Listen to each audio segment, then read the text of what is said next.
Lecture में આપણે બે ડિઝાસ્ટર અને એના મિટિગેશન ડિસ્કસ કરેલા હતા. આજના લેક્ચરમાં આપણે ફ્લડ એન્ડ ઇટ્સ મિટિગેશન મેજર્સથી સ્ટાર્ટ કરીશું. Flood means an overflow of a large amount of water beyond its normal limits, especially over what is normally dry land. Flood is an overflow of water that submerges land which is usually dry. કે flood એટલે શું કહી શકાય? તો કે આપણે ગુજરાતીમાં કહીએ પૂર. પાણીના ઓવરફ્લોને વધવાને લીધે નદીમાં કે કોઈ પણ કારણોસર પાણીનું જે નોર્મલ લિમિટ છે એ વધવાને લીધે જે પૂર કે આપત્તિ આવે છે એને શું કહી શકાય છે? Flood.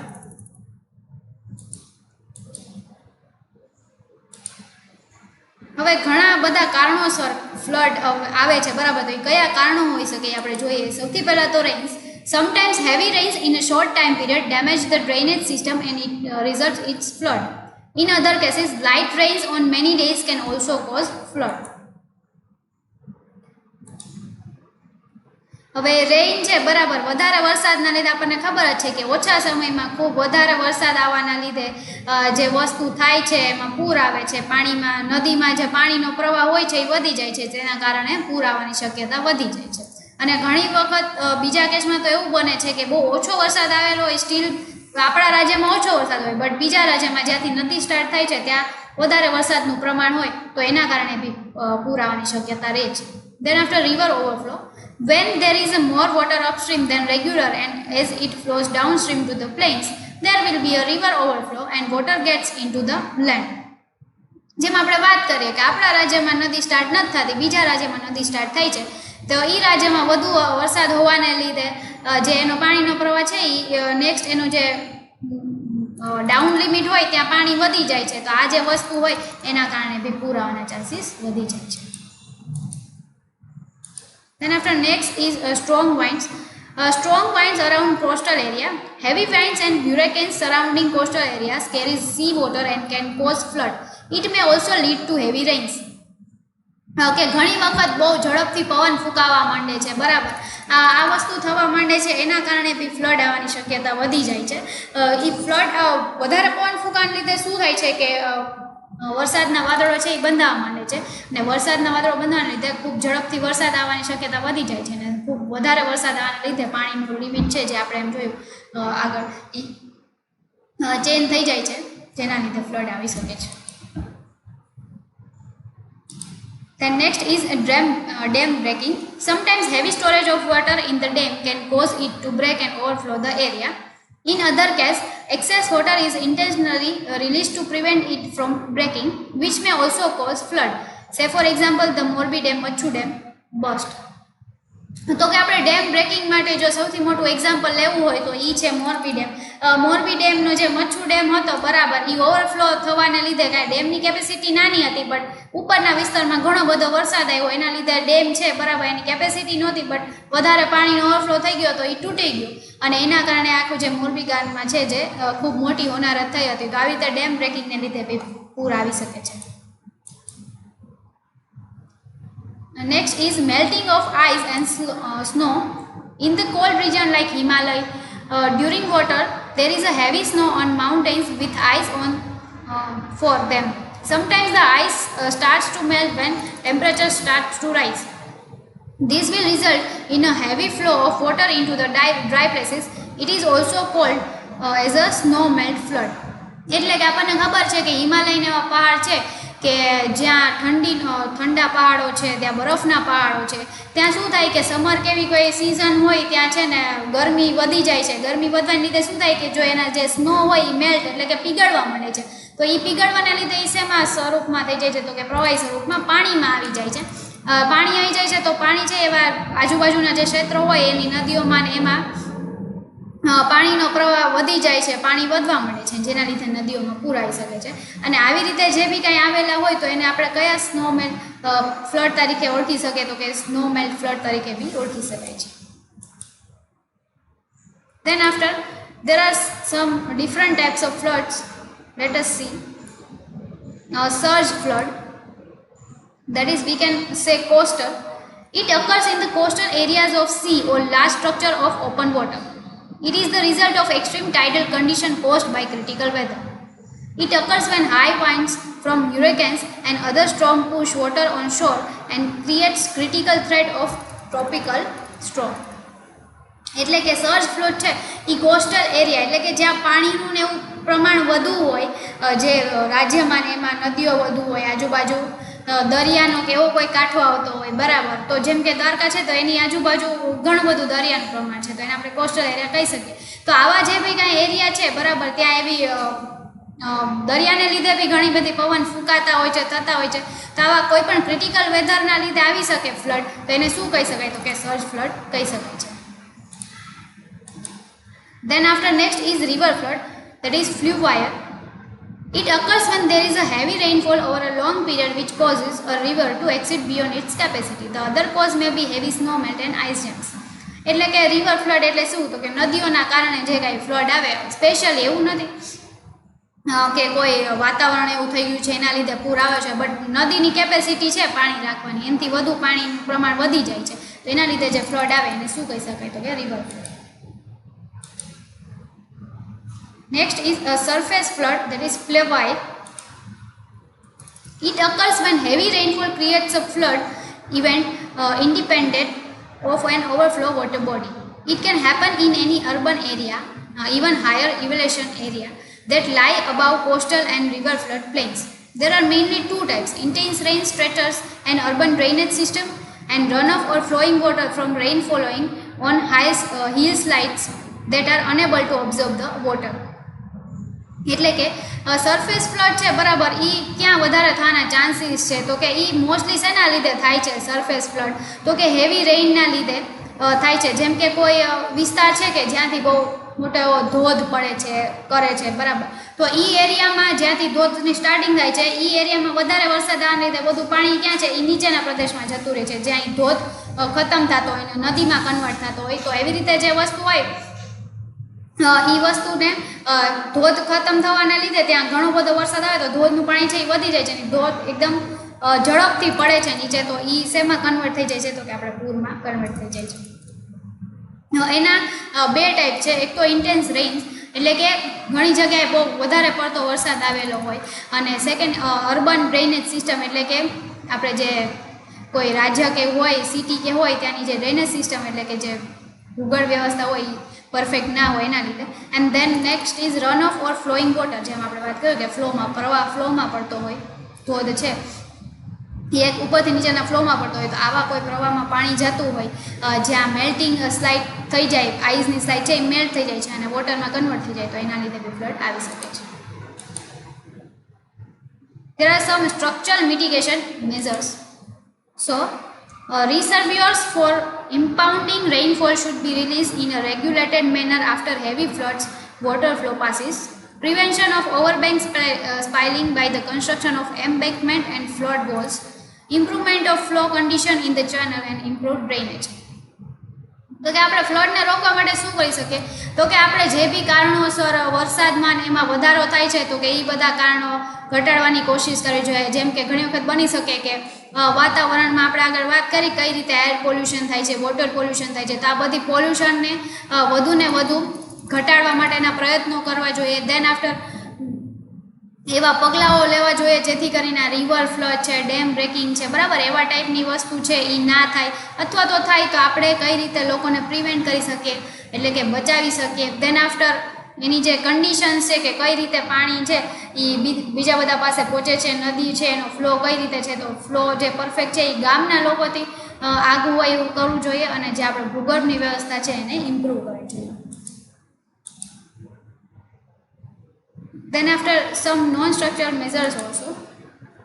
Preparation of flood proofing, flood plain zoning by flood plain management, warning and flood forecasting services, insurance cover, disaster management, post-disaster relief, public health measures and awareness programs. કે આ બધા સ્ટ્રક્ચરલ મેઝર્સ હતા આપણે આગળ જે learn કર્યા કે કઈ રીતે સ્ટ્રક્ચરલ બધી વસ્તુ ફ્લડને અટકાવવા માટે કરવી જોઈએ. બટ જો એ વસ્તુ ન થઈ શકે તો બીજી આપણે વસ્તુ શું કરી શકીએ? તો કે ફ્લડ આવવાનું હોય, બરાબર, તો એક જગ્યાએ જે આપણને પરિસ્થિતિ લાગે જ છે કે અહીંયા આવવાનું જ છે, એનાથી આટલો વિસ્તાર અફેક્ટ થવાનો છે, તો એ વિસ્તારમાં આપણે સૌથી પહેલાં જ પહોંચી જવું જોઈએ અને ત્યાંથી લોકોને ખસેડી લેવા જોઈએ. દેન આફ્ટર આપણે ઇન્સ્યોરન્સ કવર છે, તે પૂરના લીધે કોઈ પણ વ્યક્તિને કાંઈ નુકસાન થાય છે તો એના માટે એને ઇન્સ્યોરન્સ મળી રહે એવા ઇન્સ્યોરન્સ પોલિસી બનાવવી જોઈએ. દેન આફ્ટર ફ્લડ પતી જાય પછી આપણે કઈ રીતે બધાને રાહત આપી શકીએ એ બધી વસ્તુ કરવી જોઈએ. Next is storm. An extreme weather condition with very strong wind, heavy rain and often thunder and lightning. It means very critical disturbance of the atmosphere with strong winds, usually rain, thunder, lightning or snow. A storm એટલે શું કરે તો કે આપણે કહી શકીએ કે વાવાઝોડું જે આવતું હોય બરાબર એને આપણે ગુજરાતીમાં વાવાઝોડું કહી શકીએ સ્ટ્રોમને. હવે સ્ટ્રોમ જે એમાં અહીંયા શું મિનિંગ કીધેલો છે તો કે સ્ટ્રોમમાં શું હોય છે તો કે ખૂબ ઝડપથી પવન ફૂંકાય છે, ઘણો બધો વરસાદ આવે છે અને સાથે સાથે વીજળીના ઝબકારા બી થાય છે. તો આ બી જે બી કાંઈ પ્રોસેસ થાય તો એ વસ્તુને શું કહેવામાં આવે છે સ્ટ્રોમ. તો કે સ્ટ્રોમ થાય એનો મિનિંગ શું છે તો કે એટમોસ્ફિયર છે આપણું બરાબર એમાં ખૂબ ઝડપથી પવન ફૂંકાવા માંડે, બહુ ઝાઝો વરસાદ આવવા માંડે, એકદમ ઠંડી જેવું વાતાવરણ થઈ જાય અને દેન આફ્ટર લાઇટનિંગ અને સ્નોઈંગ બી થઈ શકે છે. There are some types of storm. There is not floods but a storm. A blizzard. It is a winter storm where wind speed reach up to 24 mph with a very low visibility up to 1 mile due to snowfall or blowing snow. It remains generally up to 3 hours to several days. It generally occurs when Arctic winds bring snow, Arctic cold, violent winds and severe blowing snow that impairs visibility. તો કે જે આપણે કહી શકીએ વાવાઝોડું તો કે જે બરફનું વાવાઝોડું આવે છે બરાબર ઘણા બધા આપણે ઇન્ડિયાના બહારના જે કન્ટ્રીઝ છે એમાં જોઈ શકીએ છીએ કે બીજા જે કન્ટ્રીઝ છે એમાં બરફના વાવાઝોડા આવે છે એટલી હદ સુધી આવે છે કે આપણે સામેની વસ્તુ જોઈ ના શકીએ બરાબર. જે કેટલી સ્પીડથી હોય તો કે 24 MPH વાવાઝોડું ફૂંકાતું હોય તો આ બધી જે વાવાઝોડું હોય એને શું કહી શકીએ તો કે બ્લિઝાર્ડ કહી શકીએ. એ ક્યાં સુધી રહે છે તો કે મિનિમમ એની અસર છે અથવા તો એ વાવાઝોડું છે એ 3 કલાક સુધી ફૂંકાય છે અને ઘણા દિવસો સુધી એની અસર રહે છે. તો કે આ જનરલી ક્યાં થાય છે તો કે આર્કટિક વાઇન્ડ્સ છે એટલે કે પહાડી પ્રદેશ જે બરફના પહાડ છે પ્રદેશો છે ત્યાં કોઈ બી ડિઝાસ્ટર થાય અથવા તો એના એટમોસ્ફિયરમાં કંઈ ચેન્જ આવે તો એના લીધે આ બધા blizzard છે એ આવી શકે છે. Next one is hailstorm. That is, it generally occurs between May to October. It critically damages farmers' crop and damages their cars and homes. તો કે hailstorm છે બરાબર એ કોને સૌથી જાજુ એ જનરલી ક્યારે અકર થાય છે તો કે મે થી ઓક્ટોબરની વચ્ચે અને એ મોસ્ટલી કોને કરે છે તો કે ખેડૂતોના પાકને અને એના ઘરમાં એ જે ઘરમાં રહે છે અને જે કાર્સના યુઝ કરે છે એને મોસ્ટલી અફેક્ટ કરે છે. Next one is Derecho storm. It is a large series of storm with a path of 250 miles and wind speed up to 58 mph. It is difficult to predict and generally happens in June/July during warm weather. કે બહુ ગરમી હોય બરાબર ગરમીના કારણે બી ઘણી વખત બહુ વાવાઝોડું કે એવું આવતું હોય છે તો એવા જે બી કંઈ વાવાઝોડું આવતું હોય તો એને શું કહી શકાય તો કે ડેરેકો સ્ટ્રોમ કહી શકાય. અને એ નોર્મલી કેટલી સ્પીડથી આવતું હોય છે તો કે 240 માઇલ્સ અને સ્પીડ છે એ ક્યાં સુધી હોય છે તો કે 58 mph સુધી હોય છે. Next one is flooding. Flood occurs due to heavy rain and other water rising level. Flash flood can leave buildings and roads under several inches of water in short time.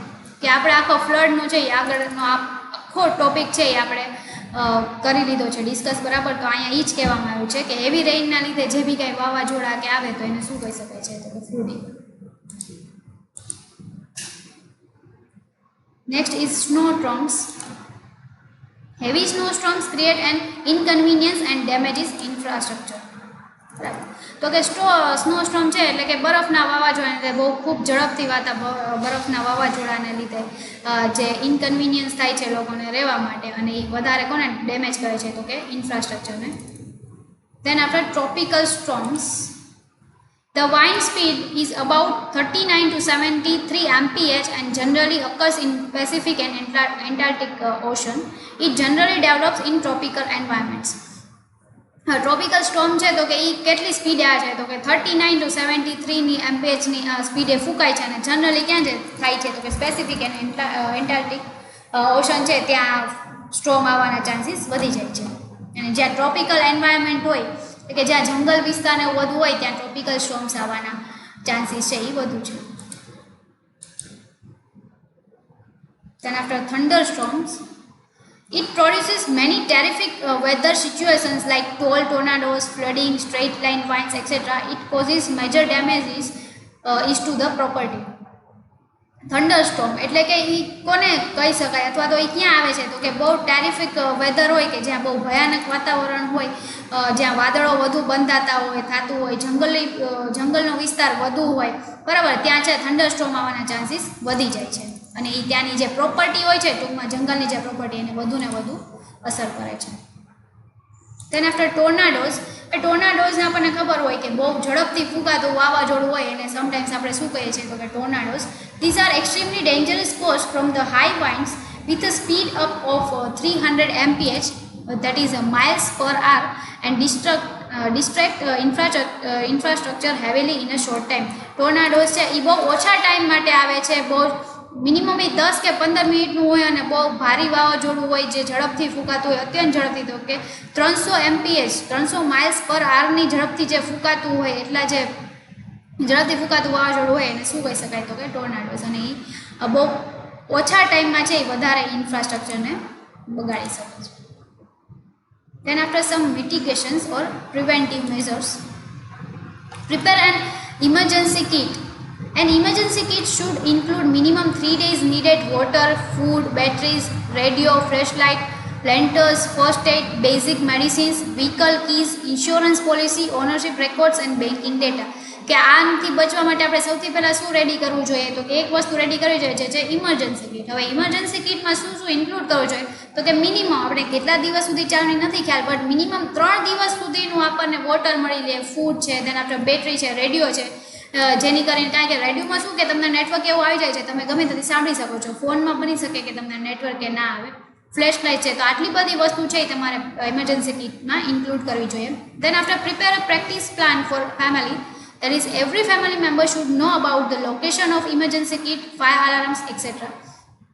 કે આપણી family છે, બરાબર, એને આ બધી વસ્તુ માટે ready જ રાખવા જોઈએ કે બધા ઘરના દરેક વ્યક્તિને ખબર હોવી જોઈએ કે ક્યાં ઇમરજન્સી કીટ છે અને કઈ રીતે ફાયર અલાર્મ છે એ વર્ક કરે છે. Maintain trees and big plants in your compound or nearby roads. Remove weak branches and cut trees that could damage your home during a storm. Continuously remain in touch with regular weather updates regarding tornadoes, thunder in through radio/television to remain safe. કે ઝાડવા ને આ બધું છે, ઝાડવા અને બીજા ઘણા મોટા મોટા પ્લાન્ટ છે એ આપણા કમ્પાઉન્ડમાં વાવવા જોઈએ અથવા તો રોડની નજીક વાવવા જોઈએ. અને એવી બ્રાન્ચીસ છે કે જે પડી જાય એમ છે અને આપણા ઘરને નુકસાન કરે એમ છે કે જેના કારણે ઇલેક્ટ્રિસિટીનો બી ઘણીવાર પ્રોબ્લેમ થાય છે, તો એવા ઝાડવાને કટ કરી નાખવા જોઈએ. અને જે આ બધા ડિઝાસ્ટર વિશેના જે આવતા હોય છે ન્યૂઝીસ, તો એ બધા સાથે કનેક્ટેડ રહેવું જોઈએ. Identify escape routes from your home and needed tools like rope, ladder, એટલે કે સીડી છે, દેન આફ્ટર કોઈ દોરડું કે આવું કંઈ જોઈ છે જે તમારી ઇમરજન્સીના સમયમાં કામ આવશે, તો આ બધી વસ્તુ ક્યાં છે એ બધી વસ્તુ એક જગ્યાએ જ રાખવી જોઈએ ઘરમાં, જ્યાં દરેક લોકોને ખબર હોય. Then after next point is tsunami and its mitigation measures. So, a tsunami is an enormous sea wave that erupts and reaches land. A very high, large wave in the ocean that is usually caused by an earthquake under the sea and that can cause great destruction when it reaches land. It is a Japanese word which means su means harbor and nami means wave. When the sea floor abruptly deforms and vertical displacement happen which overlying the water, then tsunami is generated. It may be caused by underwater earthquake, volcanic eruption or landslides. તો કે tsunami શું છે તો કે આપણને સુનામીનો મતલબ આ સમજાવે છે કે જે દરિયાના કારણે જે બી કાંઈ વાવાઝોડું આવે છે, દરિયાની અંદરની જે જમીન છે એમાં કાંઈ બી પ્રોસેસ થાય છે, એમાં અર્થક્વેક થાય છે, બરાબર. તો એ અર્થક્વેકના લીધે જે પાણીમાં જે વધારો થાય છે અને દરિયાના પાણી બહાર આવી જાય છે અને જે આખા સિટીમાં ને એમાં ફેલાઈ જાય છે, તો આને શું કહેવામાં આવે છે? સુનામી કહેવામાં આવે છે, બરાબર. હવે જાપાનીઝ વર્ડ છે એમાંથી બનેલો છે, તો કે જાપાની વર્ડમાં શું કહી શકાય? જાપાનીઝ વર્ડમાં તો કે સુનામી એટલે શું એટલે હારમાં અને નામી એટલે વેવ. વેવ એટલે શું તો કે જે દરિયાના મોજા હોય એને વેવ કહેવામાં આવે છે. તો એ શું કોને કરે છે કે તો અંદર ખૂબ એવી પ્રક્રિયા થવાના કારણે દરિયામાં જે બહારની જમીનને લેન્ડને છે એ ઘણી બધી રીતે અફેક્ટ કરે છે.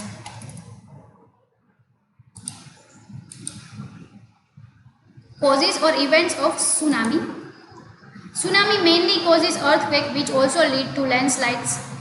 The other causes are non-earthquake landslides by water form, fire, volcano eruptions, collapsing sea cliffs, explosion on volcanic islands, volcanic eruption and asteroid impact. The earthquake which causes large tsunami is known as subduction earthquakes. It occurs at plate boundaries and create very powerful impacts where one tectonic plate is grinding inexorably beneath another. Landslides, rock falls, ice falls and can also produce tsunami. It can be generated by earthquake induced landslides. તો સૌથી પહેલાં આપણે જોઈ લઈએ કે tsunami છે બરાબર એના કઈ રીતે આવે છે. તો કે જે દરિયાની અંદર કોઈ પણ અહીંયા અલગ અલગ ટાઈપની જે દરિયાની અંદર જે પ્રોસેસ થતી હોય એના નામ આપેલા છે બરાબર. એ તમારે જનરલી એના ખાલી નામ યાદ રાખવાની જરૂર છે. એનું મિનિંગ શું છે એ તમારે લખવાની કે યાદ રાખવાની જરૂર નથી. સો અત્યારે આપણે અહીંયા બી આપણે એના ખાલી નેમ જ ડિસ્કસ કરેલા છે. સુનામી જ્યારે લાર્જ પ્રમાણમાં આવે છે ત્યારે તમારે શું કરવું જોઈએ અને કઈ પ્રોસેસથી થાય છે એ આમાં સમજાવેલું છે. મોસ્ટલી શું છે તો કે ઘણી વખત બની શકે કે જેમ આપણે વાત કરી કે હિમાલય છે બરાબર, ત્યાં પાણીનું પ્રવાહ વધી જાય છે તો એનો પ્રવાહ જે છે એ દરિયાની અંદર જતું રહે તો એના કારણે બી સુનામી આવી શકે છે. દરિયાની અંદરની જે અર્થક્વેક છે એની અંદર કોઈ સ્લાઇડ અથડાય છે થાય છે તો એના લીધે બી સુનામી આવી શકે છે. તો એ બધી વસ્તુ આપણને આ કીધેલી છે. Next one is causes or events of tsunami. That is, a powerful tsunami moves at 900 kph in deep water, producing only a ripple at the surface not even noticed by ship in the open sea. The speed of tsunami wave is like jet plane more than 750 km/h and in a day it can cross entire Pacific Ocean. These waves create heavy disaster when they reach seashore. The range of the speed is between 500 to 1000 km/h. એટલે કે કારણો આપણને કીધેલા છે કે કઈ રીતે tsunami આવે. સૌથી પહેલાં સુનામી શું કામ આવે છે એ આપણને કઈ રીતે આવે છે દરિયામાં એ સમજાવે છે. ધેન આફ્ટર આવે તો કઈ રીતે આવે છે એ કીધેલું છે. કઈ ઇવેન્ટ થાય છે જ્યારે સુનામી આવે ત્યારે. તો કે મોસ્ટલી સુનામી છે એ 900 kph છે એ ડીપ વોટરમાં એટલે કે ઊંડાણના પાણીમાં પ્રોસેસ કરે છે. ધેન આફ્ટર જે બહુ હોય એ કોની હોય તો કે એની જે મોજું હોય છે બરાબર દરિયાનું એ કેટલી સ્પીડથી જતું હોય તો કે ઓલમોસ્ટ જેટ પ્લેન કરતાં બી વધારે સ્પીડ છે. જેમ કે 750 km/h છે એ જતું હોય છે અને અફેક્ટ કરતું હોય છે બરાબર. એટલે આ ઓલમોસ્ટ કેના જેટલું થઈ જાય તો કે આખા દિવસમાં તમે એન્ટાયર સ્પેસિફિક ઓશનને ક્રોસ કરી જાઓ એટલી સ્પીડે એ જતું હોય છે. ધ વેવ્સ છે એ કોને અસર કરે છે તો કે અંદર દરિયામાં તો નુકસાન જાય છે સાથે સાથે એની આજુબાજુમાં જેટલા બી સિટી ને એ બધું હોય છે એ બધાને અસર કરતું જાય છે અને જેની સ્પીડ મિનિમમ કેટલી હોય છે તો કે 500 to 1000 km/h. There are some mitigation measures of tsunami. That is, that include an early warning alarm system in case of warning, evacuate the house with families. If somebody feels that the earth shakes near the beach area, don't wait for warning, immediately move to higher ground area. And if some people are in a ship in case of warning, then do not return to port because a tsunami rapidly changes in water level and becomes more dangerous at the port. કે જ્યારે tsunami આવી જાય તો શું કરવું જોઈએ તો કે સૌથી પહેલાં તો આપણે એવા વોર્નિંગના અલાર્મ રાખવા જોઈએ કે આ કોઈ પ્રદેશ છે બરાબર તો ત્યાંથી ન્યૂઝવાળાને ખબર પડી જાય છે કે આ પ્રદેશમાં અહીંયા સુનામી આવવાની શક્યતા છે તો એવા જગ્યાએથી લોકોને ખસેડી લેવા જોઈએ. એ લોકોને કોઈ એક ઘરમાં જ્યાં દરિયાથી દૂર છે તો એવા કોઈ એક ઘરમાં રાખી દેવા જોઈએ. ધેન આફ્ટર કોઈને ખબર પડે કે બીચ એરિયા ઉપર હોય અને એવું લાગે કે ઓકે અર્થ છે એ શેક કરે છે અથવા તો આમ ધરતીકંપ જેવો અહેસાસ થાય છે તો તરતથી દરિયાથી આગળ જતું રહેવું જોઈએ અને કોઈ સેફલી ગ્રાઉન્ડ એરિયા હોય ત્યાં જતી રહેવું જોઈએ. અને અગર જો કોઈ શિપમાં હોય શિપની અંદર ઓલરેડી હોય અને સુનામી જેવું ફિલિંગ આવે છે તો પોર્ટમાં રિટર્ન ન આવવું જોઈએ, પાણીમાં જ રહેવું જોઈએ. બિકોઝ બની શકે કે સુનામી ઘણી વખત જે એનો કિનારો હોય છે જે પોર્ટ હોય છે ત્યાં વધારે ડેન્જરસ થઈ જાય છે. So those your first part of disaster management, disaster mitigation. It's over here. The next part we will discuss in your next lecture.